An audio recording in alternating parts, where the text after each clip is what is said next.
with more complete coverage from across Southern Nevada and where you live. This is News 13 Inside Las Vegas, live at 11. The fear factor was incredible inside the plane. Witnesses say a passenger on board a plane headed to Las Vegas goes crazy. He even allegedly attacked a flight attendant.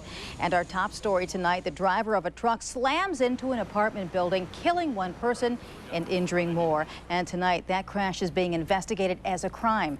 Good evening, I'm Cathy Ray. And I'm Shawn Boyd. Details are still being sorted out, but we do know the crash happened in the southwest part of town, with the truck slamming into an apartment on Rainbow near Charleston. Now, that's where the crime team's Carolyn Jefferson is standing by live to sort all this out. Carolyn. Well, police say this all started at a gas station. They say they received a call about a disturbance at a nearby gas station just after 7 o'clock. Their investigation led them to this apartment complex right behind me. That is where they found a delivery truck smashed through a concrete wall and 3 victims, all men. One was dead at the scene, one is in critical condition, the other is in stable condition. Witnesses say the driver of the truck tried to run them over, but police still aren't sure exactly what happened. The circumstances right now, the scene itself doesn't give us a clear indication of how the events occurred. We know the truck crashed through the wall. We know that there were injuries. We can't tell at this point if injuries were a result of the crash, if there was injury that occurred as a result of a fight before or after that. That's what we're looking at now. They tried running the whole crew over, smashed into my homie's car over there, ran through the wall, and this is how it ended up, all for nothing. We don't know these people. Now, that witness says that her boyfriend actually caught some of this on tape. Police actually have that tape now. All right, now, Carolyn, do we know anything about the person who died in this crash? No one has been identified, and at this point, police aren't sure if he was in the truck or if he was in the parking lot. That is still part of their investigation. All right, Carolyn Jefferson reporting live. Thanks. Now, new at 11, a passenger on board a Las Vegas-bound plane is in federal custody tonight. Witnesses say he waved his shoe around and threatened passengers and crew. The flight was to take off from Los Angeles shortly after 4, but as the plane was heading to the runway, flight attendants started screaming to stop the plane. FBI agents say David Boone, who may have been drinking, allegedly opened the rear door. They also say Boone was holding one of his shoes in his hands and punched a flight attendant. Passenger Michael Fitzhugh describes what happened next. Words were that the plane was going to hell. Everybody on the plane was going to go to hell, and they put him down. So 2 of the guys in the back of the plane, I guess they sat on him. He had slapped one of the stewardesses. Passengers on this flight were reminded of Richard Reed. He was arrested December 22nd for having explosives in his shoe and allegedly trying to blow up an international flight to Miami. Now, Nevadans have waited over 20 years to find out if our state will become the nation's nuclear dumping ground. Now a decision is imminent. Tonight, the Secretary of Energy toured Yucca Mountain, but this visit was not a welcomed one. News 13's Christine Connolly joins us with more complete coverage. And Christine, you were with the Secretary today. That's true, I was. And while the debate over Yucca Mountain has lasted decades, Spencer Abraham's first tour inside the facility lasted just 65 minutes. Now, Abraham wouldn't comment on whether he saw anything negative, but he did say that he was impressed on how vast and remote Yucca Mountain is. His helicopter landed and history was made. For the first time, the Secretary of Energy, Spencer Abraham, put his feet on a mountain of controversy. We're standing right here, right now. Yep. This is the crest line. What you see in green is the footprint of the potential repository. Maps turned into reality as the Secretary saw the location for the proposed nuclear waste dumping site with his own eyes. It was also quite incredible to see from the crest, from above, and to get a sense of the dimensions here, as well as its isolation. The opening itself is the intake, so you'll feel a pretty stiff wind as we're coming out. When the Secretary walked inside what could become the tomb for the nation's nuclear waste, he says he was hit by its depth. When you read the discussions about Yucca Mountain, I don't think you're prepared for the vastness of the internal area in which this research has been conducted, for the size of the complex, for the depth into which one travels. At Yucca, the Secretary was shown science at work, tests on how rocks handle extreme heat and how water moves through the mountain. So what's his opinion of what he saw? I'm not going to try to put in perspective these observations until I finish this process, because I think it would be, again, it would suggest some premature decision that I'm not making today. The Secretary's opinion may not be clear, but what is clear is the thoughts of our state and city leaders. Instead of touring with Abraham, they protested his visit. People of Nevada and this country should know that the fight has just begun. That's because now that Secretary Abraham has walked out of Yucca, he's just steps away from making a decision. Now, the Secretary will make a recommendation to the President as to whether or not Yucca should be used as a nation's nuclear waste dumping ground. He said today's tour completed the process he laid out for himself, including an in-depth review of public comment and scientific research. Any ideas or a timetable when he might be making his recommendation to the President? Well, he just couldn't give us any time frames, but obviously today's tour did show us that we're a step closer to this. So it could be actually any time. Could be any time. Okay, Kristen. All right.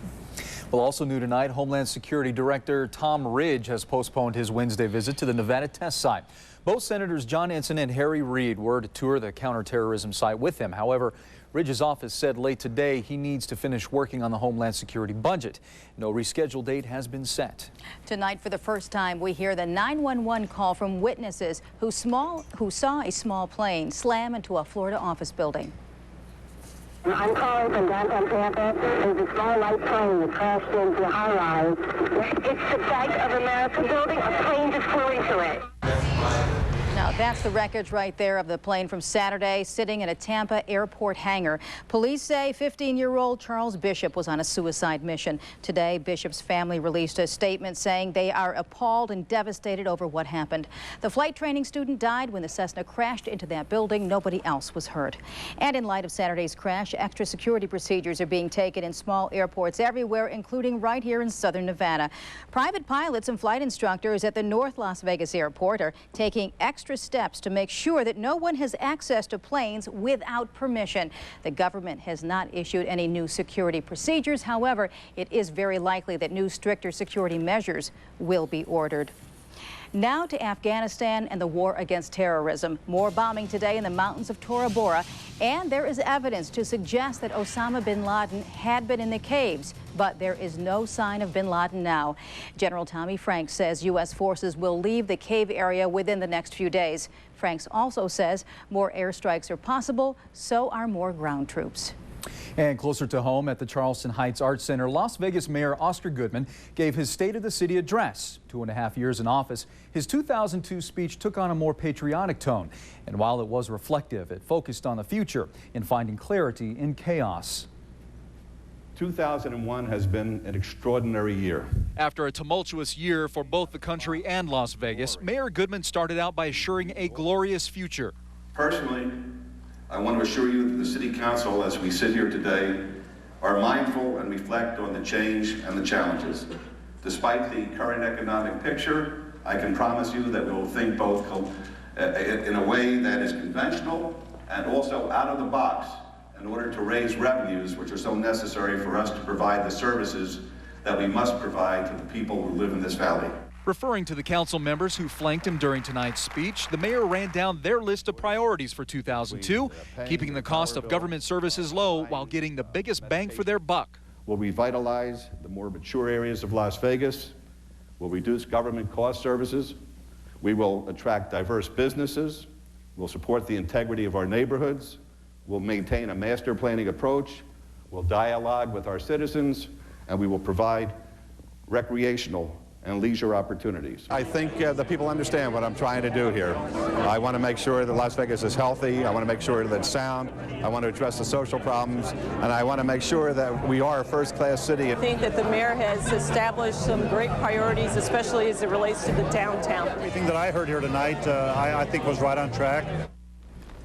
Now, Mayor Goodman emphasized the need to work with Governor Gwynn and the legislature in order to find new revenue resources and unite against the Yucca Mountain project. Now, the mayor also talked about making this a first-class city. One thing he believes is necessary for that to happen is the development of an academic medical center. Cathy. Well, for most kids, today ended a long holiday vacation. But for some students, the transition perhaps was a bit easier because they came back to brand new schools. Twitchell Elementary students were excited to get out of the portable classrooms and into the new school. The same is true for Leavitt Middle School. By the end of 2002, the Clark County School District will open 11 new schools. The U.S. Supreme Court says Oklahoma can go ahead with its trial of Terry Nichols for his part in the 1995 Oklahoma City bombing. Nichols has already been convicted on federal charges. He's currently serving life in prison. However, convicted in a state trial, Nichols could face the death penalty. His lawyers claim that another trial would put him in double jeopardy. And jury selection began today for the Houston woman accused of drowning her 5 children. Russell Yates, right there, the husband of Andrea Yates, silently entered the courtroom. Of the 60 potential jurors interviewed today, 9 said they could not be impartial. 7 said they opposed the death penalty. Prosecutors will ask for the death penalty. Yates' lawyers claim she was insane at the time of the killings. Testimony is not expected to begin until next month. Jurors at the trial of the hockey dad accused of beating another father to death heard a tape today of the defendant's interview with police. Thomas Junta told Cambridge, Massachusetts police that he and the other dad were, quote, 2 dopey guys arguing, end quote, over their son's hockey practice. He said he hoped Michael Costin wasn't seriously hurt. A medical examiner has testified that Costin died from severe head and neck injuries. Well, royalty of sorts is in town tonight. He's the king of computers. Still ahead, hear what Bill Gates had to say tonight as he kicked off this year's Consumer Electronics Show to the world's gadget gurus. Plus some scary moments for skiers near Salt Lake City. Wait until you see what forced a detour in plans. Well, we've got some clouds to the north and some clouds to the south. They're coming and going. What's that mean for your forecast? It's coming right up on News 13 at 11 with more complete coverage inside Las Vegas. Now, more complete coverage continues with Cathy Ray, Shawn Boyd, Tricia Kean with Contact 13, Nathan Tannenbaum with your complete forecast, and Ron Futrell with sports. This is News 13 inside Las Vegas. The Consumer Electronics Show is just about to begin here in Las Vegas. Tonight, thousands packed the theater at the Hilton. It was not for a rock show, but to see one man talk tech. But not just any man. News 13's Dave Malkoff has more complete coverage. The world's eyes were on this stage inside the Hilton tonight, where Microsoft founder Bill Gates is talking about the future of technology in 2002. At first look, these eager fans are waiting at the gates to get into a big rock show in Las Vegas. Just how long is this line? I don't know. We don't care. We're up here. It's not a line to see Bono or Sting. These guys are waiting for Bill Gates. We're geeks, okay? This is the Geek Rock Show. We love it, man. They love it because every year his speech breaks new ground. What I want to talk about tonight is where consumer electronics is going. With the next generation of cell phones and pocket computers, you can actually call home and set your TiVo to record a show. What do these devices on the go look like? I'm going to go search for NFL because we're all missing Monday Night Football tonight. And boom, you're set to record. In the home, it's all about wireless internet. A new system called Mira lets you detach the monitor and walk around to the couch, to the bedroom, and yes, to there too. So it goes anywhere in the house. And on the entertainment side, there's better ways to watch movies at home and the next generation of video games. That's the Xbox. I think we're going to have some breakthrough software running on great new hardware. So I appreciate your support. I think there's a lot of exciting times ahead. Thank you. So a lot of innovations coming from Microsoft and other companies. We will be at CES all week long, so we'll have more complete coverage on YourInsideLasVegas.com and also on News 13. At the Hilton, I'm Dave Malkoff, News 13, inside Las Vegas. Look at how happy Dave looks there. Now, the Consumer Electronics Show opens tomorrow, runs through Friday. It is open to the public. Yeah, he's one of those gadget geeks, isn't he? Well, skiers heading to Big Cottonwood Canyon near Salt Lake City this afternoon were forced to take a detour. Now, take a look at this avalanche. Warmer temperatures in the area caused some of the mountain snow to loosen a little bit, which in turn caused the slide. The highway was shut down a while this afternoon, so crews could clear the snow and dirt. Really warmer temperatures throughout. Most Southwest definitely. At this time. Into the mid-60s. Yeah, I got a feeling there will be one more cool period before we really get the warm-up going. But in the meantime, we're in the 60s most of the week this week. It's really nice. Oh, it's very nice, and we think it's going to stay that way. Don't hear too many people complaining about it. Let's see what we have for you outside. We do have another round of clouds as Mountain Cam checks in on the city. We're down to, let's see, here at 11 o'clock. 47 degrees. Humidity is at 56%. Wind is not a factor. It's calm at this hour. The barometer, that's falling at 30.27. What do you say we check temperatures in your neighborhood? Henderson, you guys are still hanging in there at 47 degrees. We see clouds already starting to roll in at Nellis, 47. North Las Vegas, a beautiful day today. In fact, you're the warm spot at 54. Summerlin, usually much cooler, is at 50, and the National Weather Service is at 48 at this hour. Mount Charleston made it to 61 degrees this afternoon, down to 39 right now. Boulder and Searchlight, you're at 49. 46 is for Prump and Logandale. Indian Springs, you're hanging in there at 52, and Laughlin's close to 60. The official high today was 63. That's certainly not a record. There's the record of 75, but it is well above normal. Low this morning with cloud cover was 43, and certainly no threat to the record of 15 on this date in 1971. Sen gets up at 6:52 tomorrow. We do have a couple of high moderate readings of dust, a couple of moderate readings of carbon monoxide. Ozone is in the good category at this hour. Take a look. We had a little bit of a break here earlier this evening, and here's the latest round of clouds already starting to hang out, knocking on our doorstep, and probably lingering throughout much of the day tomorrow. We might get a short break in there before another round of clouds moves in, but once we get this bank gone here, I think we're going to be hanging in there with plenty of sunshine. At noon today, San Diego was at 71, made it to 73, upper 50s there right now, same with Los Angeles. Cedar City is at 36 and 38, pretty warm for Ely at this hour for this time of year. Now, your family and friends across the nation dealing with a lot of 20s, and there's been some snow as far south as Kentucky and West Virginia. Indianapolis right now at 16. Let's take a look at those radar pictures. Dry for much of the country. There's some rain associated with this incoming system. Lingering snow showers over West Virginia, southwestern Pennsylvania, and parts of lower Michigan. But back home, the Natecast says just increasing clouds throughout the night. We think it'll be 43 when you get the kids off to school. Generally light wind. There will be some pockets of sunshine, but generally a lot of clouds tomorrow. We'll try to get the high to 65 if you're headed out to the lake. Wind will not be a factor, and maybe near 70 for the high. Still plenty of clouds, and 50 your morning low. Up on the mountain after 61 the high today, still looking at the upper 50s with cloud cover tomorrow. In the next 5 days, we do see the afternoon high dropping into the upper 50s for Thursday, but wind shouldn't be a factor. Very, very nice temperatures all week long. Near 70 at the lake? Yes, most definitely. Yeah, Laughlin was at 70 today. Oh, nice for a picnic. Yes, ma'am. Beautiful. Okay, on the sunscreen. Get out the bikini, right? Maybe. All right. A little too soon for that. Okay. Well, these days, just about everyone has a cell phone. But how do you know if your plan is the best for what you need? Contact 13 sorts it all out for us up next. Now, with more complete coverage, News 13 continues with Contact 13. From Contact 13 tonight, there are so many different cell phone deals out there right now, it can be difficult to choose. That's right. Tricia Kean is here to cut through the confusion for you. Tricia? Well, it happens so often to cell phone users. You buy a cell phone believing the coverage will work for you, but then you open your cell phone bill and there are all these charges you didn't expect. Items like roaming fees and long distance fees. The most important thing is to read the ads carefully, the fine print, so to speak. First, you need to determine your cellular profile. Starting off on a prepaid plan to see what your needs are can be very helpful. Choose your phone after you have chosen your plan. And once you get a phone, don't rely too much on call timers built into many phones. Calls may start when you push the send button, not when the call is answered. And calls may also be rounded up to the next minute. You can find a great guide to cell phones in the February issue of Consumer Reports, on sale January 15th.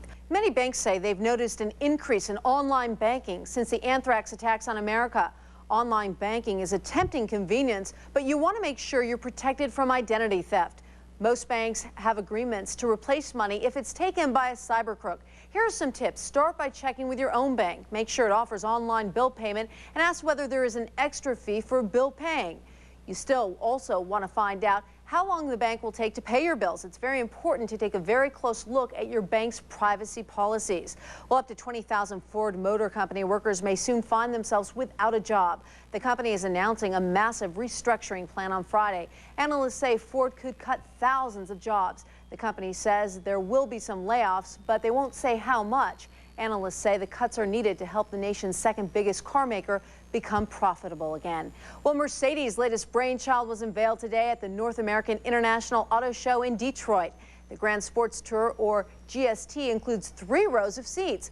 It also has a powerful 360 horsepower engine and all-wheel drive. Another interesting part of the car, the roof.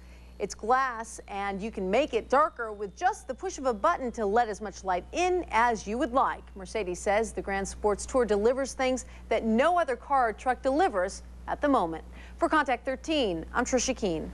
And if you've been the victim of a scam or ripoff, be sure to call the Contact 13 hotline. It's open Monday through Thursday from 11 to 1. The number is 368-2255. The Ravens needed a win to get them into the playoffs. We'll find out if they got it. And the Rebels were in Colorado Springs tonight for their conference matchup with Air Force. Ron has the highlights next on News 13 at 11. Now, more complete coverage continues with Ron Futrell and News 13 Sports. Well, there are no such things as automatic wins, but it's been pretty solid for the Rebels over the years. When they play Air Force, they win. Tonight, the Rebels on the road for their second conference game of the season. No local TV on this game, but we got your highlights. Too bad the fans couldn't see it back home. The Rebels looked like they played pretty well at times during this game, at least by the highlights. Dalron Johnson, an outside shot, scores 21. Air Force stays close. Some good ball movement coming up by the Falcons. It ends up being a 5-point Rebel lead at halftime. And looks like the Rebels, like the Falcons, are not a very big team. So UNLV was able to take control inside, which they eventually do, scoring off a rebound coming up here. And the Rebels win 66-54. They are now 1-1 in Mountain West and will play Utah in Salt Lake on Saturday. How about Gonzaga and New Mexico tonight from the pit, tied at 89 with 30 seconds left. Gonzaga taking the ball up court here with a chance to take the lead, and they get the layup. A tough shot inside. They're ranked 18th in the nation. They get the bucket there. Then key play here. Marlon Palmer driving, and he's called for the charge on this play. Controversial call here, and it hurts New Mexico. They don't get the call in the pit at home, and it finishes off New Mexico with that. A tough loss in overtime tonight. Also, want to mention Utah 41-35 over St. Mary's, and that was it. A final score. Utah scores only 41 points, but wins tonight. Final Monday night game of the season, the regular season that is, for that matter. If Baltimore could beat Minnesota tonight, they would make the playoffs. The Vikings, no shot at the playoffs. They're just riding out the string tonight. Crazy fans and crazy play here. Vikings having problems at quarterback this year, but not to worry. Randy Moss can throw the ball, and he does it well here, going to Chris Carter. Perfect pass, nice catch. Watch it again. You'll see Moss in the reverse, and he takes the big hit as he lets go of the ball. The Ravens got 4 field goals from Matt Stover in the game. Not a whole lot of offense in this game. It's the Ravens' biggest play from scrimmage here is this one. Elvis Gerbach to Brandon Stokely, who does the rest with a nice run. The only touchdown of the game was a late fumble recovery by Baltimore to cover the spread. 19-3, the defending Super Bowl champs get the win and make the playoffs. They will play Miami on Sunday in one of the wild card games. Will Baltimore? So not a lot of offense in tonight's game, of course. And it's those problems that the Minnesota Vikings had with their quarterback this year. Killed me in fantasy football.